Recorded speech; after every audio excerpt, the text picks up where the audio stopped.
Oi, meu nome é Tamires Fim, meu grupo é composto por mim, pela Mara Mello, pela Maiara Campos e o tema do nosso trabalho é Direitos Humanos na Comunidade Carcerária. O Brasil no ano de 2020 ultrapassou o número de 773 mil presos sob custódia, segundo o Ministério da Justiça e Segurança Pública, mantendo o terceiro lugar no ranking de países com maior número de encarcerados. Deste total, 33% estão cumprindo pena provisória, ou seja, estão presos sem condenação, aguardando julgamento em penitenciárias, delegacias e carceragens. A discussão acerca dos direitos humanos da comunidade carcerária inicia-se na forma de contenção dessas pessoas, que infelizmente nós sabemos é desumana. As condições do sistema prisional atentam contra a mínima dignidade da pessoa humana, pois a realidade que encontramos são pessoas amontoadas em pequenos espaços de confinamento, sem qualquer condição de higiene, alimentação, educação e de trabalho adequados.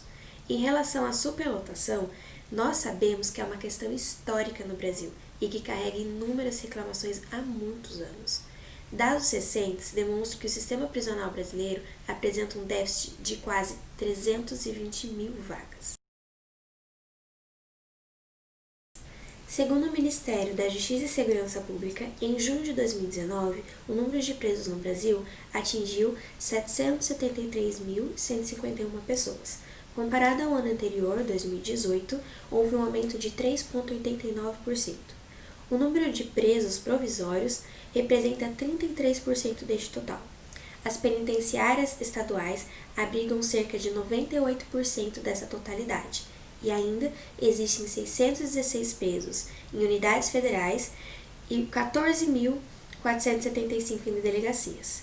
Dentre essa comunidade carcerária, 734 mil são homens e quase 38 mil são mulheres. Em relação à localização dos maiores números de cárcere, o estado de São Paulo lidera o ranking, com 236.534 presos, representando 30,59% da totalidade. Em seguida, temos o estado de Minas Gerais e o de Rio de Janeiro. Os direitos da comunidade carcerária são assegurados pela Constituição Federal e pela Lei de Execução Penal, a Lei nº 7.210, de 1984, que garante que o preso, mesmo privado de liberdade, deve manter seus direitos de cidadão, como educação, saúde, assistência judiciária e trabalho para a remissão da pena.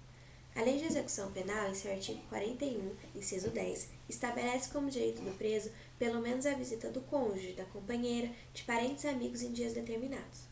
Dessa forma, é evidente a contribuição para a ressocialização do preso em comunidade. Contudo, o direito de visita ao preso deve ser compatibilizado de acordo com a disciplina, ordem e regras do estabelecimento prisional. O preso deve se submeter à privação de liberdade, que é imposta pelo Estado, e isso deve ser regra em igualdade.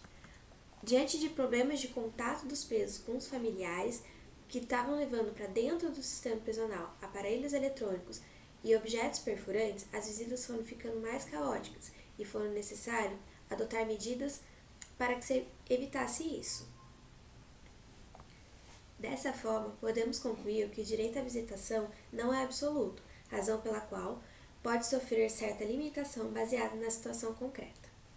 A LEP também estabelece que deve existir uma seção para gestante parturiente nas penitenciárias femininas, além de creche para abrigar crianças maiores de 6 meses e menores de 7 anos. E ainda, a LEP dispõe o Instituto da Remissão da Pena para os condenados que cumprem pena em regime fechado ou semiaberto, por meio do trabalho ou do estudo. O trabalho do condenado, além de remir parte da sua pena, atende à indenização dos danos causados pelo crime e à assistência familiar, como, por exemplo, o auxílio reclusão. O auxílio reclusão é um benefício previdenciário destinado aos dependentes do preso, em condição de baixa renda. Além disso, os familiares do encarcerado têm direito ao auxílio de um assistente social para obtenção de soluções de problemas relacionados ao benefício da Previdência Social, documentos pessoais, orientação e amparo em problemas dentro da unidade prisional.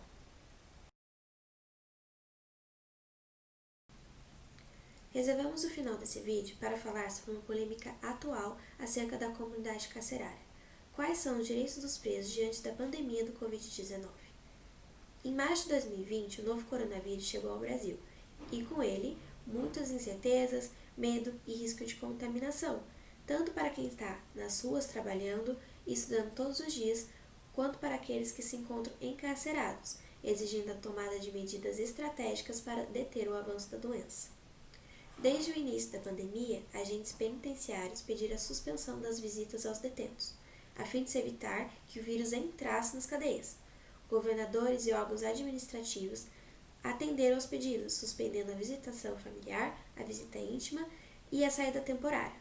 Claro que a decisão não agradou os detentos, que em muitos lugares provocaram a rebelião, causando fugas, destruição e muita confusão.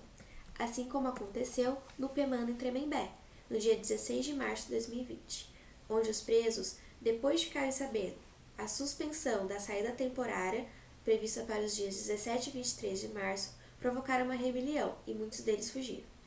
No dia seguinte à rebelião em Tremembé, o Conselho Nacional de Justiça publicou a Recomendação número 62 de 2020 para a adoção de medidas preventivas à propagação da infecção pelo Covid-19 dentro dos sistemas prisionais. A medida, válida por 90 dias, recomendou a adoção de medidas de não custódia para as mulheres grávidas, mães com filhos de até 12 anos, indígenas, pessoas com deficiência e outros grupos de risco, como o idoso maior de 60 anos. O CNJ recomendou também a reavaliação de prisões preventivas, que estendam 90 dias, e a adoção de medidas preventivas em unidades superlotadas. Em observação à recomendação número 62 de 2020, os juízes promoveram a soltura de milhares de detentos em todo o país. Tamanha importância dessas medidas alternativas, uma vez que, de acordo com o Departamento Penitenciário Nacional, DEPEN, junto ao Ministério da Justiça e Segurança Pública, existiam pelo menos 93 casos confirmados da doença no Sistema Penitenciário Nacional, sendo 2 mortes pelo vírus e 148 suspeitas de novos casos, isso até março de 2020. No estado de São Paulo, foi divulgado um levantamento pelo Sindicato dos Funcionários do Sistema Prisional do Estado de São Paulo, indicando casos confirmados do novo coronavírus entre os trabalhadores. De acordo com o levantamento, 104 funcionários adoeceram e 7 foram a óbito. Analisando esses acontecimentos, é possível observar grande polêmica no âmbito dos direitos humanos, no qual os governantes e políticos tentam defender os direitos básicos da comunidade carcerária, preservar a sua vida, saúde e integridade física, enquanto que privam outros direitos.